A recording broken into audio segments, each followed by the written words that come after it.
Have you ever faced an issue like you made a perfect Excel sheet with the formulas and you gave it to someone else to use it, and they cut and paste and drag and drop the cells and all the formulas got changed? Even though you said not to cut and paste or drag and drop, they're never going to listen. In a situation like that, you need to fix the formulas.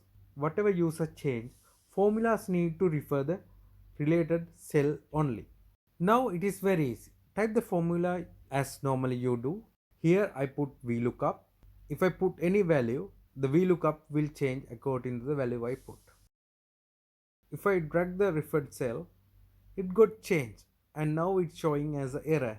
In this previous formula is referring the wrong cell, it should refer this cell. So I want to refer the same cell even I drag and drop. So I select the initial formula I created and go to the macros tab.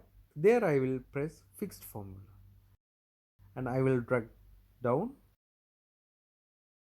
Now if I drag and drop, it will refer the related cell.